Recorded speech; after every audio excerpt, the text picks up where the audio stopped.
breath when you see Rasmus go off with 10 seconds left in a scrimmage like that? He says he's fine, but I'm sure that for a few minutes you're holding your breath there, aren't you? Yeah, and fortunately there's 20 or 30 some other guys that I'm watching too, so I missed him going off right then. I was watching something else, but obviously no, he's fine, and it's something simple. But yeah, that's you want to get through preseason without, the meaning of preseason is to get ready for the season.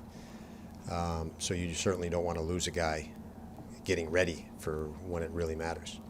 What are you looking for in a game like this? I mean, it's all your guys, so what's the key? Just, really familiarity with guys you don't know. The guys that you do know, you're not evaluating them, you're not really critiquing them because they're so far away from feeling good about their game. You cannot replicate what they're going through on your own in the summertime, but the preseason will help them get into game shape for the regular season. No matter how great a shape they're in and coming into camp, you can't replicate for them all the anxiety, stops, starts, physicality. That they went to work over the summer, but no one was trying to take their head off. And now when it starts in October, that's pretty much the way it is. You got an $80 million payroll against you, trying to make sure you don't have any inches of space on the ice. And that you got to work back into that from summer, where you develop your skill and you got the rest to build up your body to endure in an 82 game schedule. So I'm not going to critique any returning player at this point.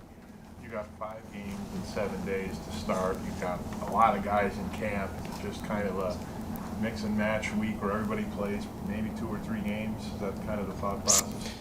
Yeah, I'm not so worried about whether they play 2 or 3 games. The way I look at it is we have 5 games in 7 nights. You absolutely you couldn't do that with a 23-man roster, obviously. We have 50 plus to 60 guys in camp. I don't know what it is now with some of the guys that are injured. But we have enough to play 5 games in 7 nights, where we'll alternate, rotate. I'm more interested in the first, we move into this, if you call it a phase 2 now, we're getting into games. First phase, we just went through a couple practices in the scrimmage. We get into these games, more interested in seeing Rochester guys and prospect guys and this phase. That would be more interesting, and to me, I think when this phase ends, we're about October 1st. We'll obviously get down to one practice group, which means you'll run meetings differently, and you'll really have 12 days before opening night. You usually have 1 or 2 days in between games in the NHL season, so to have 12 days with your team pretty much that's the time we'll actually start zeroing in differently than now. So I think this next phase is to try to get as many younger players and guys that we need further looks at in the lineup. The veterans, they're returning guys that have proven they'll be here on opening night. This phase for them is just maybe a game or 2. This is one of the biggest camp rosters I think we've seen here. Your first year here, I think, was pretty small, so it can be different. Like, what makes you guys go big, I guess? Is it like an organizational thing that you want to make? Yeah, probably really the 29 draft picks in the last 3 years or close to that. I think 2 years in a row we had 11 picks, so that's 22 there, and then this past season, whatever we had. We have a lot of young prospects that we're very excited about. Fewer free agents, actually, and more prospects. And some of those prospects like Rosine, Kulik, Kozik were very young players in the American League already. So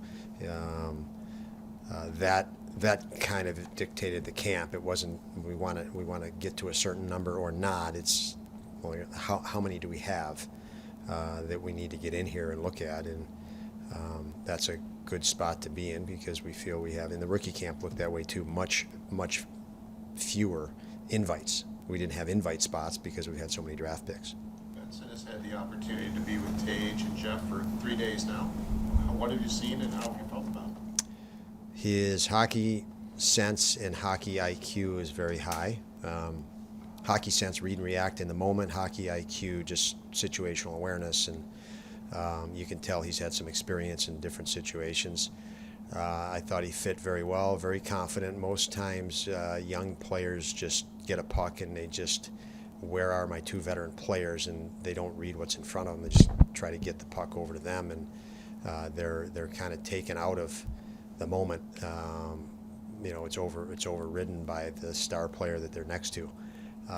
Not with Zach. He's very confident in his ability, and he reads plays and makes the play that needs to be made without worrying about catering to a veteran just because he's a veteran.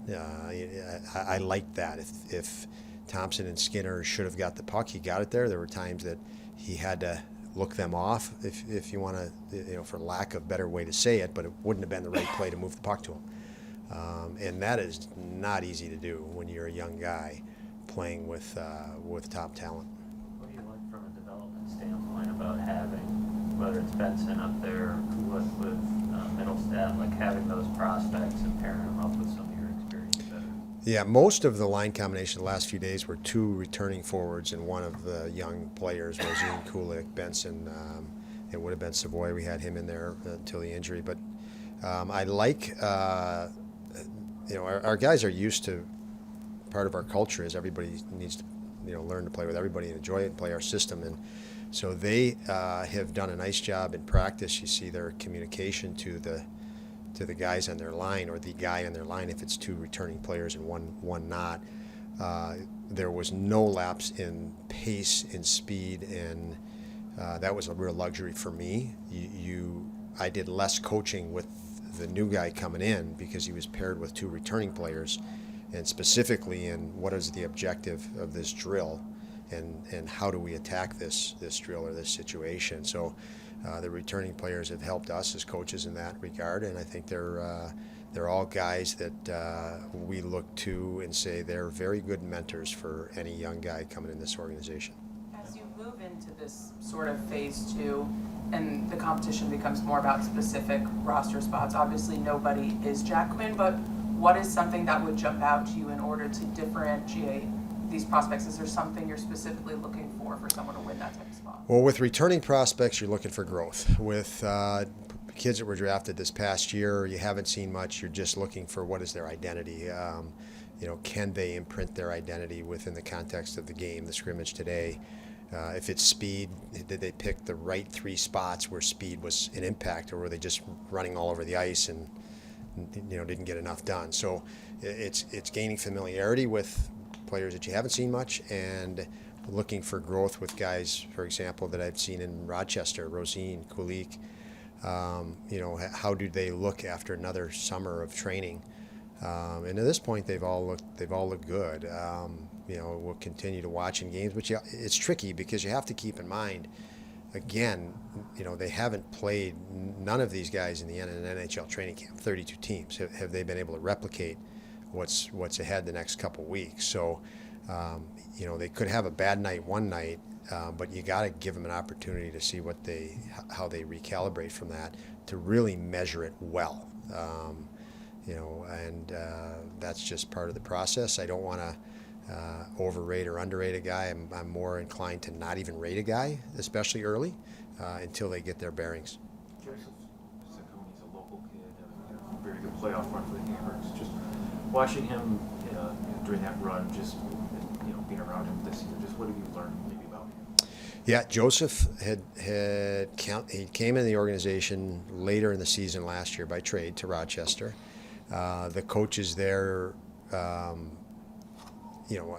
he's not your player, so you've got to get to know him more.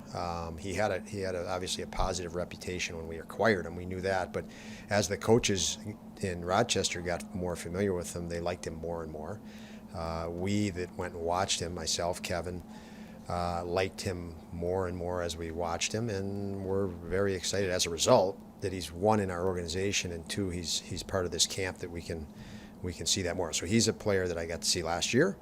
Did very, very well, and I was excited to see where he sits now coming in the camp, and so far he's done very well. You got to split goalies most of the time this week? Yeah, the plan is going to be probably 2 periods and then a third period for the second guy. The 3 guys that we've talked about will each get, I think, one of the first 3 games, and then we'll make a decision from that point. Are you willing to say yet who they will be? You know what, Paul? I would, but I can't even remember with 65 guys how we laid it out. So if I'm wrong, I'd look. It wouldn't be right. So it wouldn't be right to try to speak. If I had it in front of me, I'd be fine to share it, but I don't. What's been your early impression of Jordan Greenway, seeing him back? Kind of a hectic year last year, but what have you seen? Yeah, really, you mentioned hectic year for Greenway last year. He just wasn't healthy last year. So when you're not healthy, I think we're all familiar with Middlestead. You end up treading a lot of water, and he never got in a groove.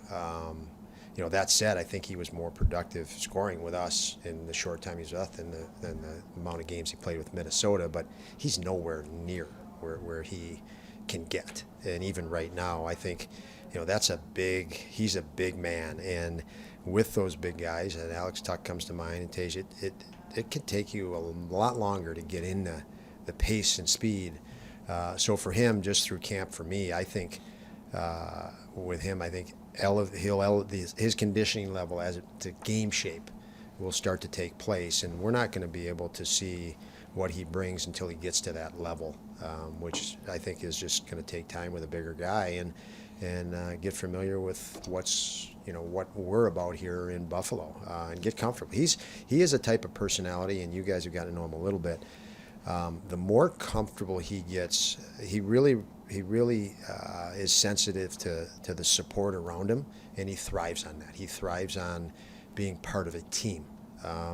He's not the guy that's fighting to stand out.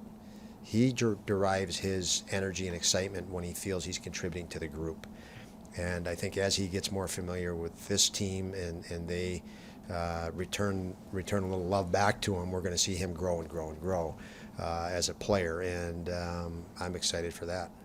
Why did Alex not participate? I'm sorry, you guys want to fight over this? Or? I was going to say, I wanted to ask you about Tage's move, what you thought of that. On the shootout, I bet you that was derived from frustration last year when we all watched various shootouts against us. Alex Tuck, why didn't he participate? I held out Alex Tuck. Who else? Eric Johnson, Samuelson, Okposo. Just 3 big guys that you saw our practice. There was a lot of torque up and down in those practices. And I thought if we're going to put some other guys in that we wanted to see, who should we be pulling out and why? And, to me, it was my decision to not give them a day rest because they had a skill session today with Matt Ellis and the assistants, and I thought that would be real productive, more productive for them that way than jumping out here today. Thanks, everyone.